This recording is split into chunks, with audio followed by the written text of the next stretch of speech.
to, we haven't got time for this. I just realised in thinking about that, it's a bit daft. We have got time to watch this. We haven't got time in our lives as marketers. So one of the really key stats that hit me this last few weeks is we know that a lot of marketing folk are hitting burnout. In fact, this year there's a CMO Alliance poll that shows that burnout was the top challenge by over a quarter. I think it's like 26% of marketers are saying they're in burnout. And the rest of us, apparently, according to Marketing Week, are overwhelmed. And in fact, 65% have felt overwhelmed in the past 12 months, and 55% say they feel emotionally exhausted. So, deep breath. We'll take a moment because I'm super excited to have a guest on today who I've wanted on for ages. And that's Max. Hello, Max. Who is thank you for having me. Is marketing director of Fujitsu UK, and you've been doing B2B tech for years. And I think one of the things I absolutely adore about you is you're really quite calm under pressure. I'm sure on the inside you're not, but on the outside you are very. You kind of make marketing look easy, but you're also very committed to the decisions that you make. And I've asked Max to join us because I want her to talk about a story of how in this current climate where everything is changing and everything is insane, how she didn't try and outwork the chaos.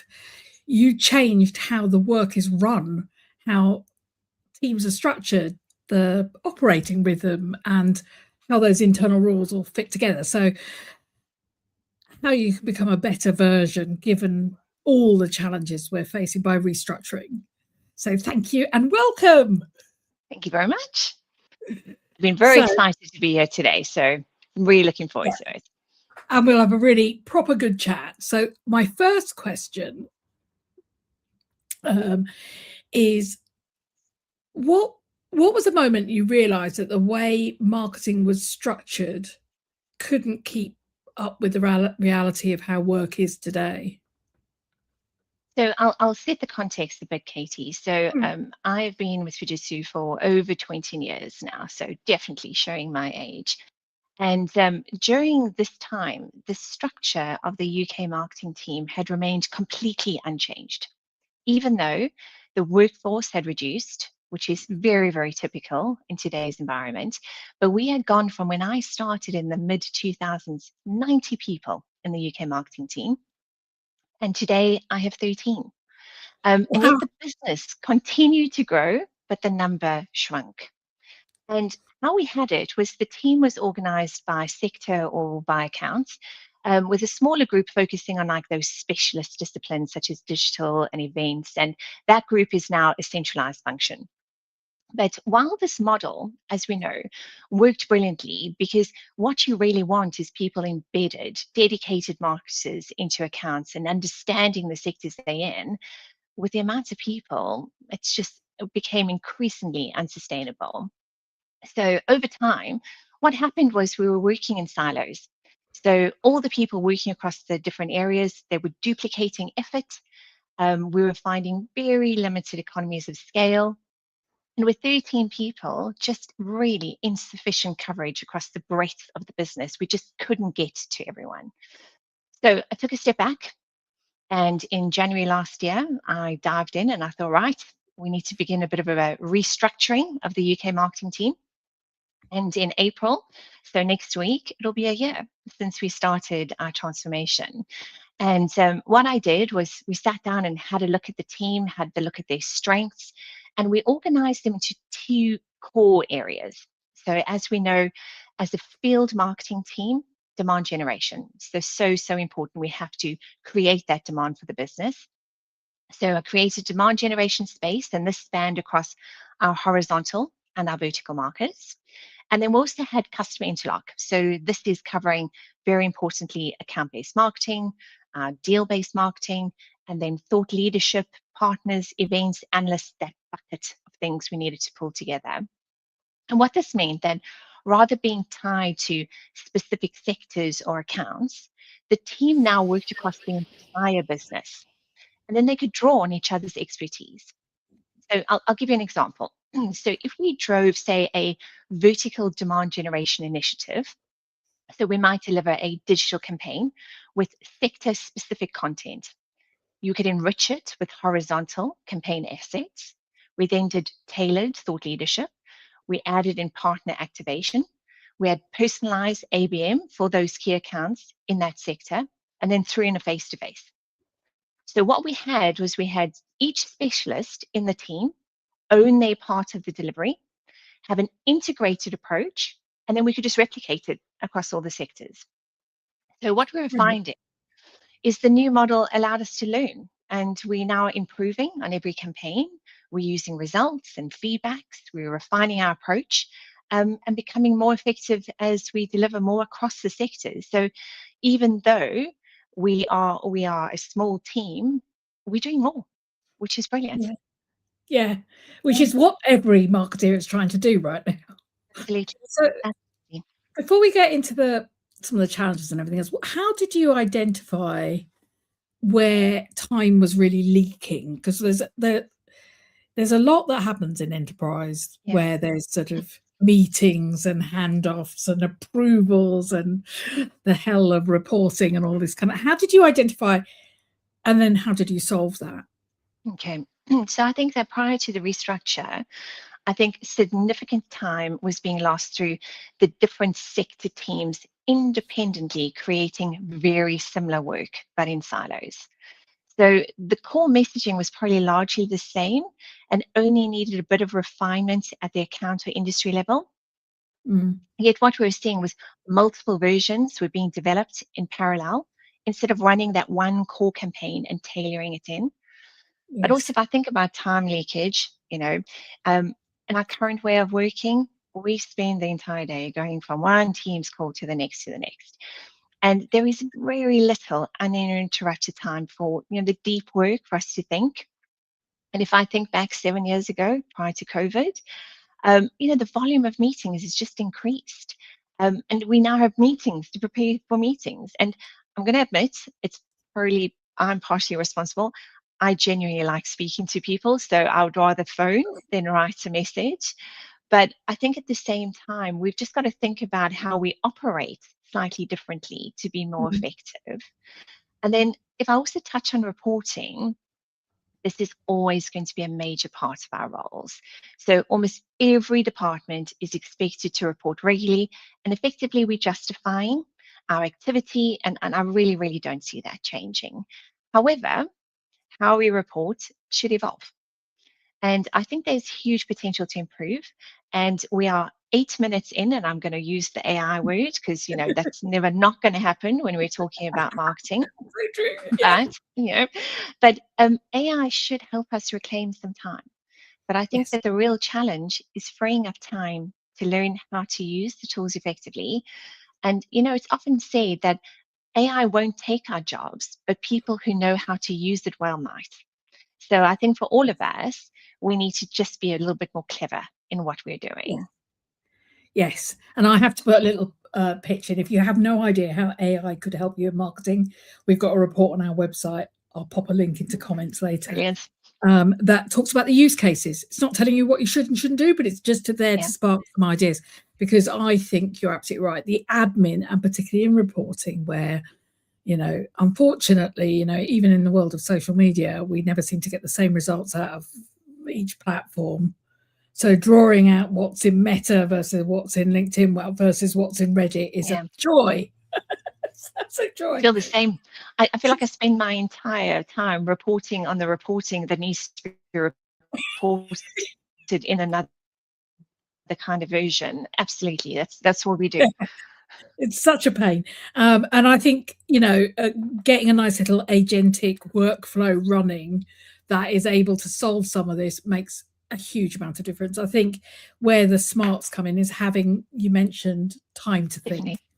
And I think that's the bit that has, in the last few years, I think for marketers has been horrific. It's not being able to step back and go, what are we doing? How are we impacting the business? What changes are we making? How can we do this? But we have had no time for that. And what I love most about this, and I know you've had to go through some pain to do it, the restructure is about looking to the future and how you can free up time. Absolutely.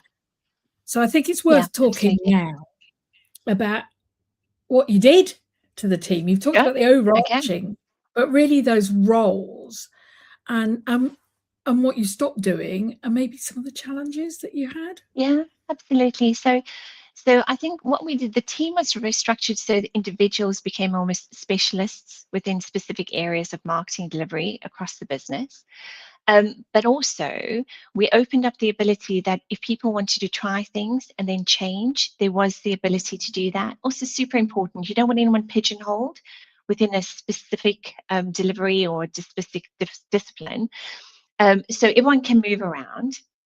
But I'm going to, what it allowed us to do is, and I'll take a horizontal campaign as an example, around how we roll it out to market in really defined stages. So you've got your awareness stage, your consideration, your decision. And what we did was we progressively built with tailored specific focus in getting that repetition to work across the teams. And what I did with the team is I looked at it from the perspective of we created this demand gen side into horizontals and verticals. And then we created this other side that kind of brought in all that gold around ABM and everything else. And then the team was working across all the areas to bring it together. Now, there was absolutely challenges with this. And the challenges were that people didn't have their marketing person anymore. And they found that quite difficult because there was now this whole team who was servicing them. But I think, repetition is the most important thing. So what I would do is we did constant meetings to say, this is the team, this is the structure, this is who you need to go to. And eventually they started finding the rhythm. And actually what they found in the back of it, which was really interesting, is that they were getting so much more.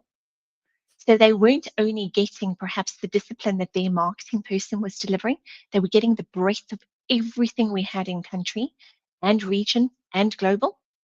And all of a sudden, they were getting serviced in a slightly different way. And I think that was exciting. But I think, I won't say that it was easy for the team.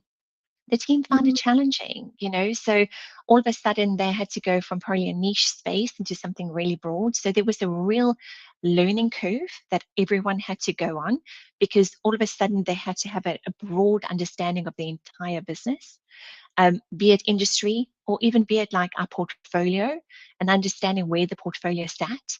And so there was quite a lot of learning that they had to put into this too. So it was difficult, and but we're finding our feet and we're seeing the returns, and that's really, really exciting. And I think in a year of reflection, would I change it back? Absolutely not. Absolutely not. Definitely the way forward. I think I just need to make a bit more space for the team. And I think that's really, really important, because they had so much learning to do, so much to take on, that it was another really intensive year last year. So I would say now that because we're starting to hit our rhythm, what I'd really like is for them to kind of just slow it down a bit and be confident in what they now know, and to deliver it out, perhaps with all that additional noise around them that they had last year. Yeah, that's amazing. Absolutely amazing. I think it's really interesting as well. You talk about the need to communicate to marketing stakeholders, because one of the things I find, as many of us are remote, or some of us are remote and some of us aren't, or whatever your mix of folk are in larger organizations, is that need to over communicate is massive now.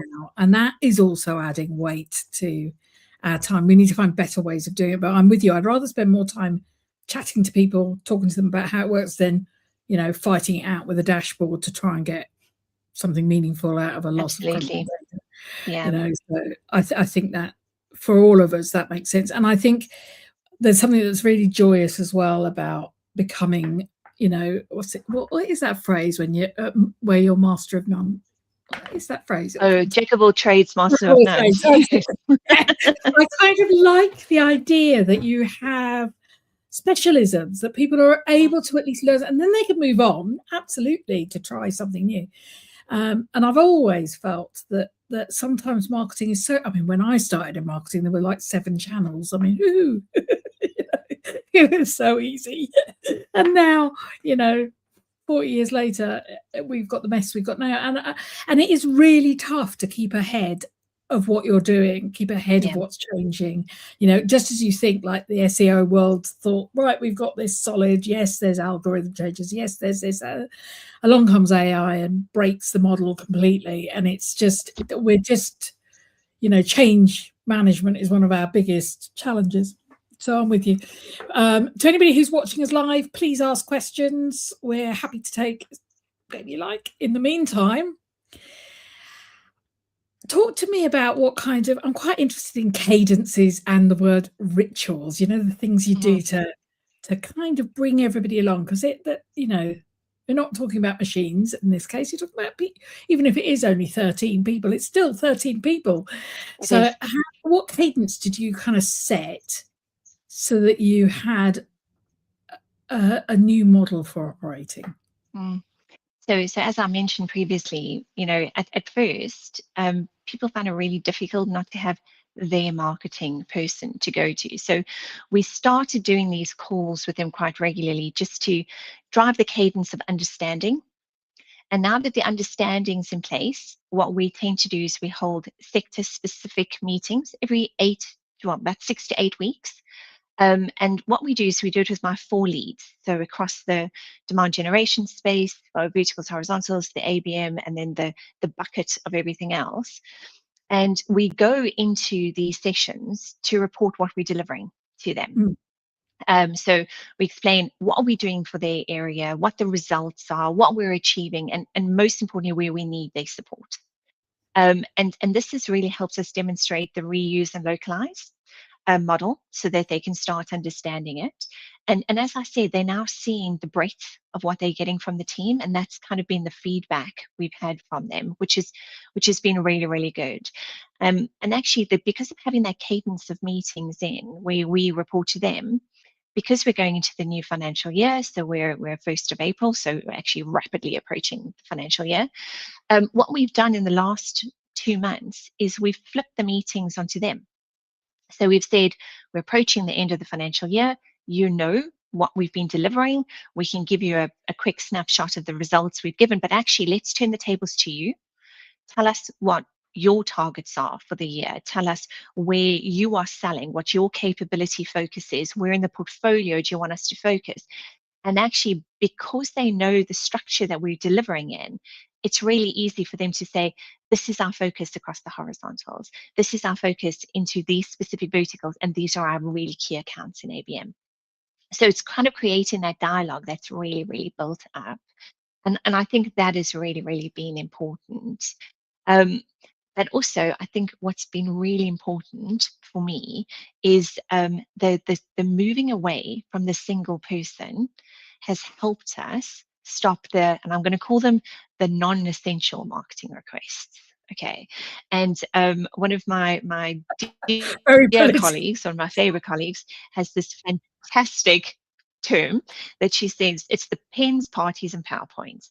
Now, the best thing about them not having their marketing person is who do they go to for the pens, parties, and PowerPoints? Because as we know, this is not what marketing does. And so we've been able to drive focus on what we are doing activity-wise that is genuinely making an impact and pushing that through to self-service. So we've got everything set up centrally that people can go and do that themselves. And we are driving the culture that is allowing them to do that so we can get on with doing what we need to do for the business. Oh, God, that sounds like heaven.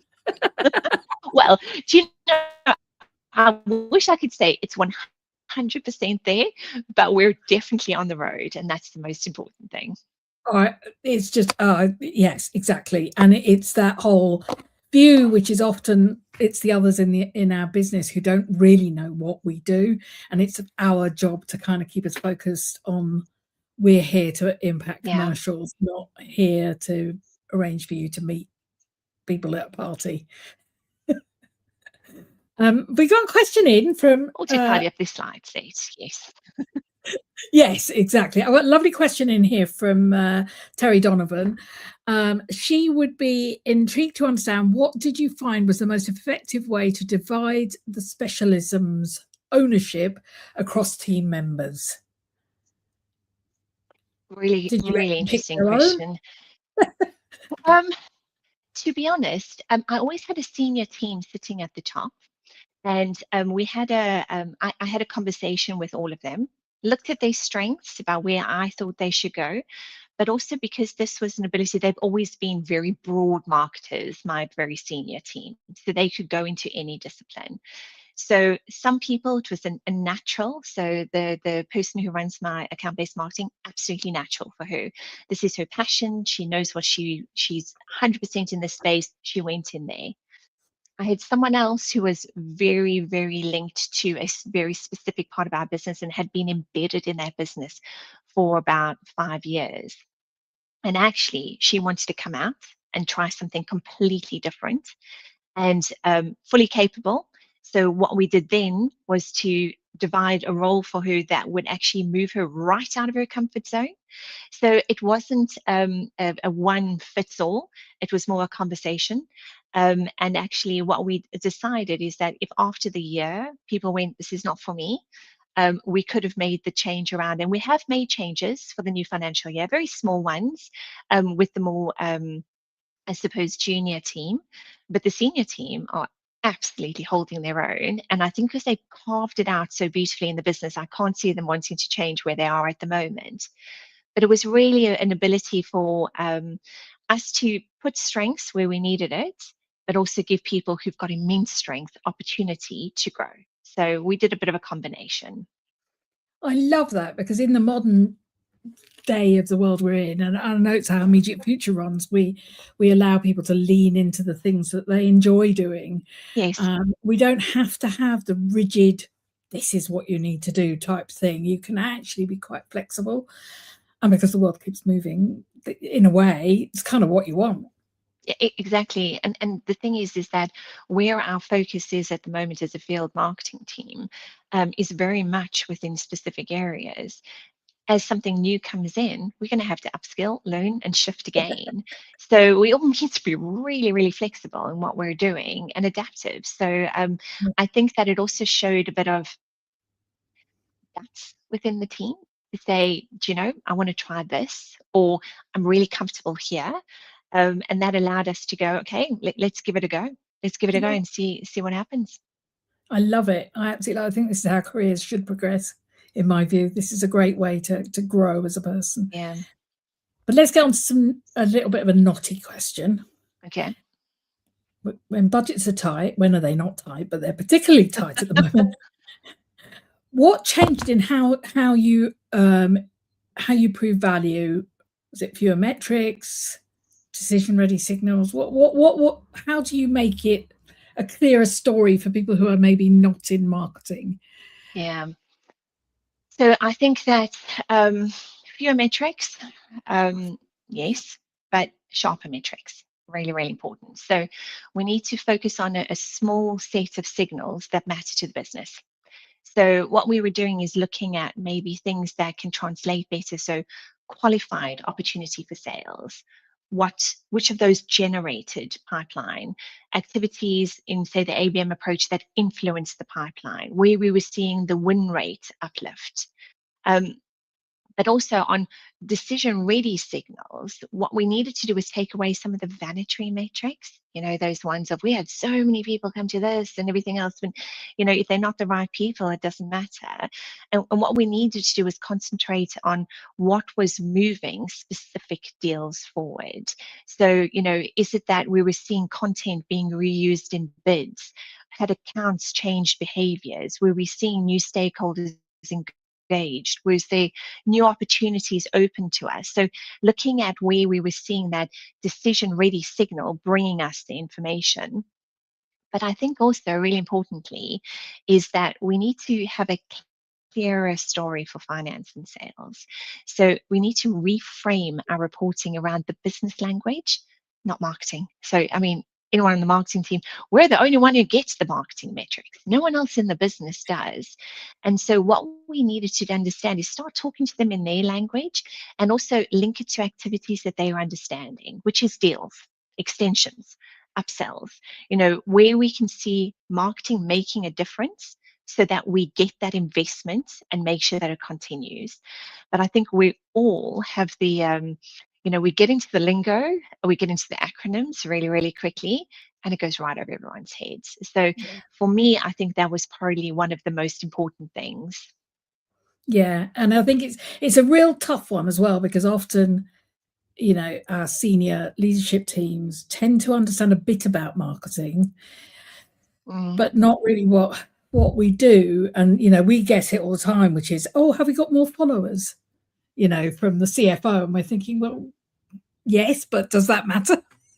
Why do you care? Exactly. Because it's the one thing they can remember, probably because their kids showed them or something, and it's, sorry, I'm stereotyping CFOs now, but it's that bit which is very telling. And I do think that we have, in a way, many marketeers, including myself, have sort of overwhelmed our leadership team with these amazing dashboards with lots and lots of things on, and not really explained what they mean. So I do think there's a large amount of what we have to do is unfortunately is also educate those around us and explain to them why it matters. So we could do it, but it's another it's another part. Another reporting. So one of the things that I'm just checking there aren't any more questions. Please ask questions. Yes. So we know that buyers, whatever the buyer group is, I just saw one the other day that showed it to be about 20 or 30, and that you need 90 odd touch points before you get anywhere. Yeah. We know that buyers are shortlisting without you in the room, and it's that messy middle. I really love this term, because like it was ever a straightforward funnel. I don't know who ever thought that, but anyway, it's got worse and people are bouncing. So how did you change?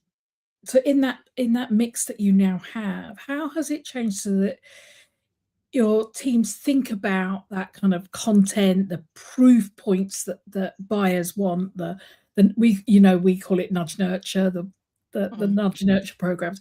How did you make that switch within the team? Yeah, so I think also there's been a move from the one big brochure approach, although I seem to be getting that back a little bit in the last few weeks. But the approach we've been looking at is that full content spine across the entire journey. So we've been looking at from a perspective of, where we're starting. So is it problem framing? Is it industry insight? Is it thought leadership? What goes in the middle? Is it solution options? Is it our capability? And then finally showing that proof-led marketing, which is really important. So this is case studies, it's reference, it's evidence where we've done before. I think another thing we're seeing really, really important is the creating of that persona-specific content. So the team are really concentrating on that, because that answers the real questions that the buyers are actually asking. So not just pushing things out, but understanding what they want to hear from us. Evidence-based assets, really important. And for us, it's about the work we're doing in social value. It's our sustainability credentials. It's perhaps our security posture or partner ecosystem. It's the things that are actually driving scoring and bids that we should also be talking about, because that is what is going to be part of that decision process. And if anything, as we've said, the design content needs to be findable. First of all, if we can't find it, it's not much work. It needs to be bingeable, so people really want to look at it. Katy, about the SEO optimization, interlinking pages, and also clear next steps so that the buyer knows where they can navigate across. But I think from content and proof,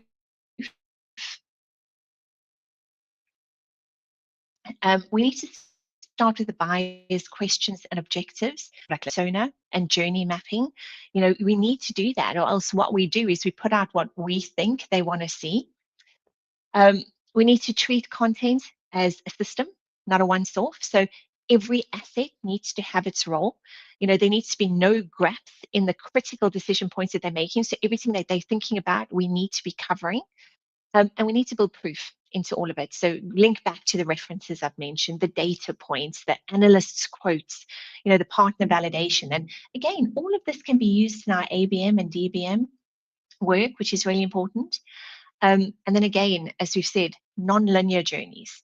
Assume that the buyer is going to come in at any point, and each asset needs to be standalone. And you also should then be signposts to where you go next. But I think the messy middle, I agree, great word, is really forcing us to publish richer, more structured mix of content and proof, and to think like the buying group. So we need to give them the reason to confidently shortlist us before we get into the room. Yeah. Their marketing role to do that. I agree with everything you've just said today. I'm just sitting there going, there's nothing I could add to that. It's just like the customer journey mapping as your kind of central point for decisions around this is just, it's just music to my ears. It's absolutely frustrating, the amount of companies I speak to who know what they want to talk about but have no idea what their customer wants to talk about, or at what point they're at this point in asking that question. And if there is a use for AI, it's putting your research in there and going, what are the questions you know that this audience is asking of us? So we have a question from CJ, who is part of our team, and you know very well, so it's probably going to be an easy one, CJ. Very easy. Do you have a different reporting head office in Japan? Oh, hold on, let me put it up here. Say your regional country reporting, and if so, how do you decide who needs to see and hear what? In other words, are you doing such separate? Yeah, it's a great question. So how we're structured is UK is one of the countries in a region, which is Europe. And then Europe is obviously part of the global sphere. So we do have all that reporting that goes up and up. And actually, you see the dilution as it goes further up. Of course you do. Because if I think about the breadth of my reporting in the UK, if I had to roll that up to Europe and every country in Europe did the same that I did, and then it went up to global, it would be completely pointless because there'd be too much info. So you tend to find it gets tighter and tighter. And what we're finding with it, it is 100% KPI. So the measurement is around that sales stage one, opportunity creation. It's the conversion rates of them. It's what has generated the pipeline of those conversions, and where we've supported influence pipeline through, say, account-based marketing, or touching those broad aspects of those deals that we need to extend or upsell in. So it goes down from the broad that we're seeing and perhaps the delivery to get us to that point to just the outcome. That is what they're reporting on. Scary, but also refreshing. You know what I mean? It's what we're there for. And I think it can be scary to a degree, because sometimes, you know, I think all of us in the marketing world know you can put a huge amount of effort into a campaign, effort, cost, resource, and time, and it can probably result in something quite small. The generated is obviously, you know, the golden star that you want to get, but the amount of work to get it to that point is sometimes really, really long, and so is the buying cycle. And I think also that needs to be really, really clearly understood, because often we sit in a financial year and the buying cycle sits without, you know, it sits much broader. It could be 12 to 18 months, or it could be 24 months. So when you see the metrics compared to the work, sometimes it just looks a bit smaller, doesn't it? Yeah. To encourage the senior stakeholders to hold their nerve. Yes. I just want to nip back to the messy middle, because I'd love to know where you feel social helps this whole system, because you Yeah. know how I feel like, well, I often say social is the oil in the engine. It kind of touches everything. But I'd be really keen to know how you feel social fits in that new structure that you have, and Yeah. also that dealing with that messy middle, that multi-touch point part. Absolutely. So social for me is an accelerator. That's what it is. But it has to be integrated, so it cannot be standalone. But for us, it's the fastest place to test messages and creatives with real-time feedback. So it can help us look, refine, and change in our channels instantly. I also think that it probably gives us a credibility check, and it helps us validate whether our story and, as I've said, our proof points are landing with real audiences. Um, and if anything, it forces simple customer centric language, because if it doesn't work on social, it's going to be way too complex then. And sometimes we get really, really caught up into our business language that most people don't understand.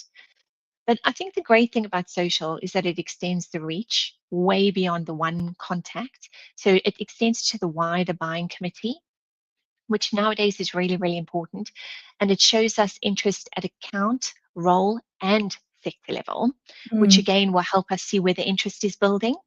Um, and I think it's an enabler for sales. So we get those engagement signals, really, really important, that we can use for outreach. And the sales team can then use the content we've created to support their conversation and with customers.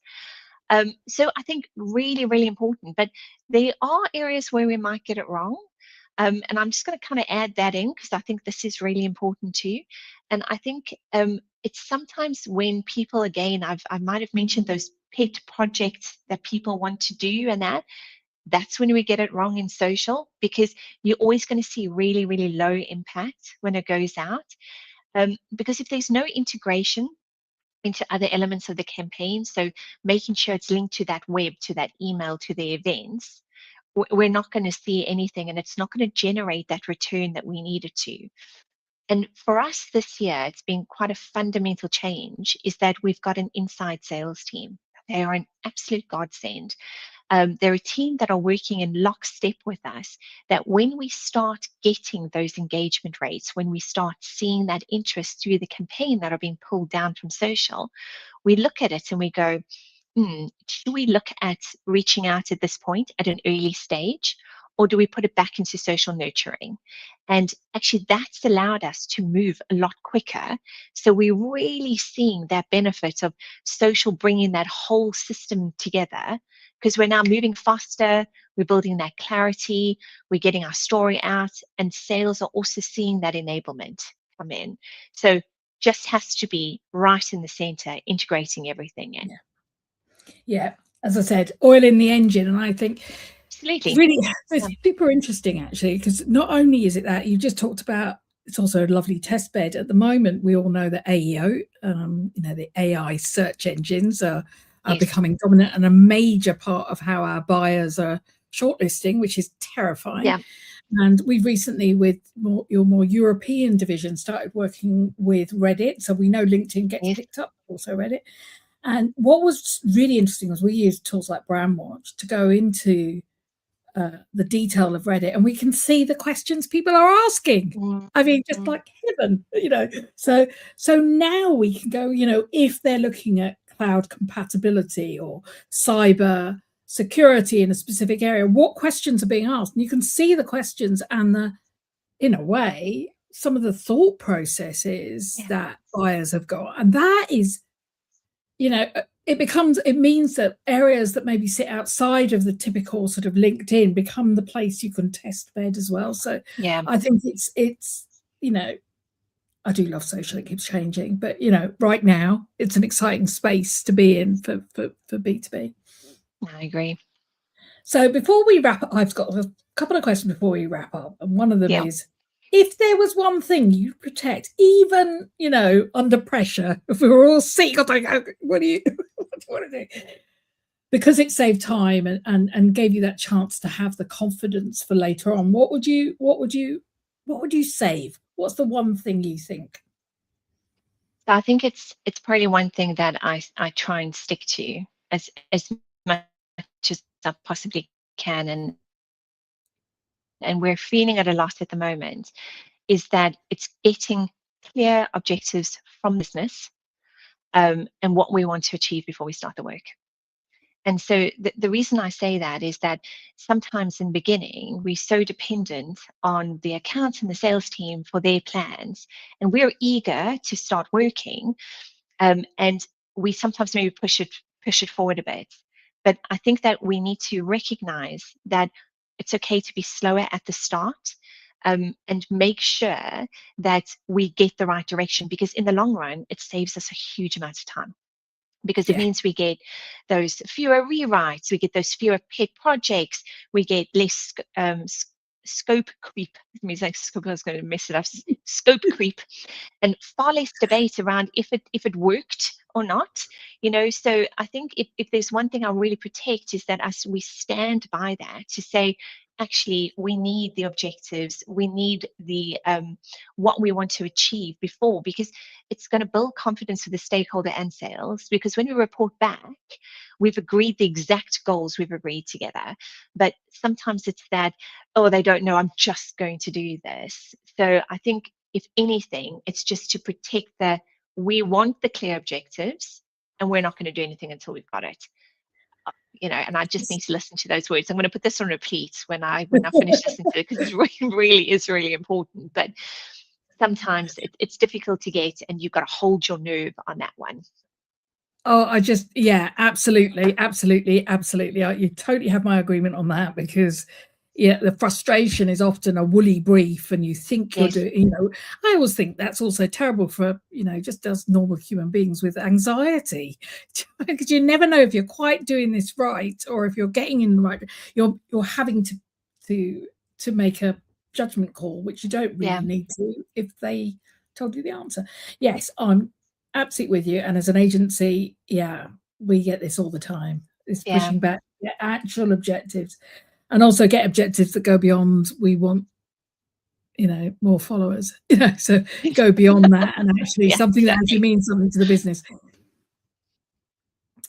So we're drawing to an end. I think this has been, it's not just useful, it's really fascinating to talk to you, Max, about actually what is quite a challenging thing to do: restructure your department, manage people in that process, because change is difficult.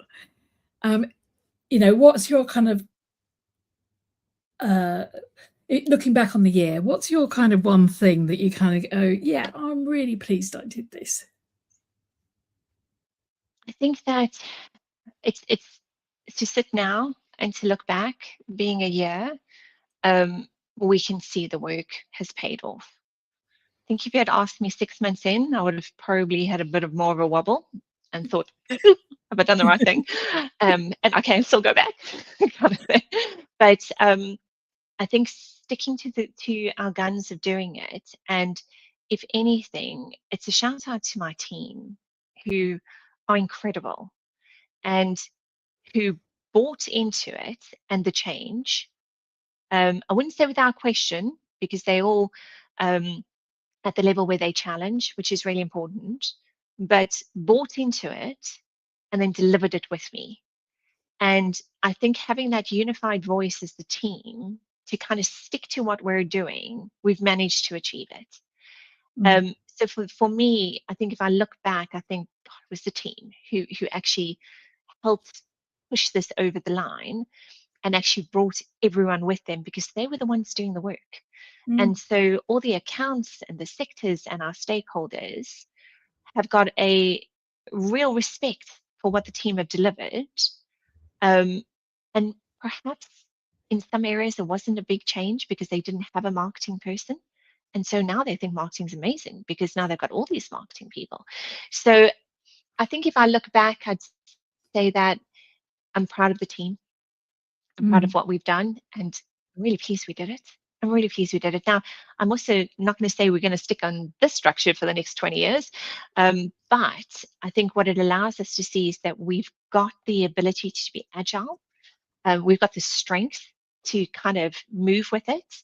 And if anything, that in a test by itself, to know that we've got that resilience as a team, is the most important thing for me, because I know regardless of what I throw at them, it's not going to be as hard as this year was.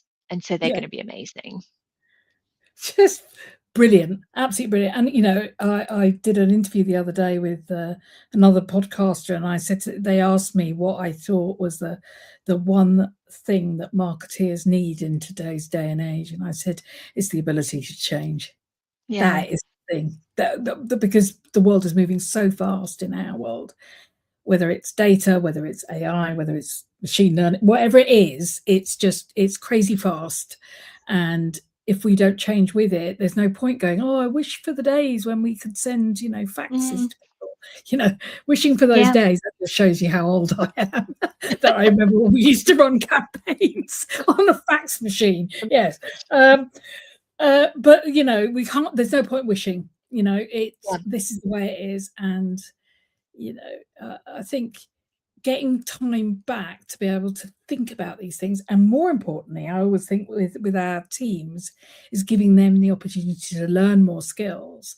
It's very satisfying. It rounds out the role, makes people feel more comfortable, and allows them to see how interconnected it is. You talked about social being interconnected, but that wonderful interconnection between all that we do and how we can bring it together, because it's like tidying up our own messy middle, for want of a better world. Absolutely.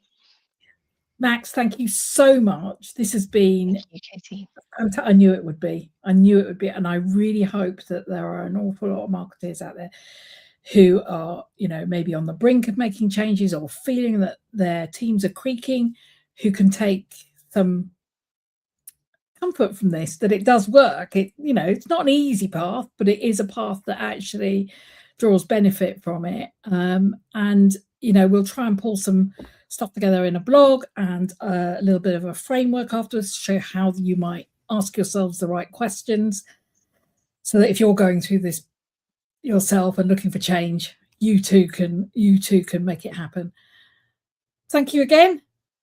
Thank you for having me. Lovely listeners, and we'll catch you after Easter. Bye.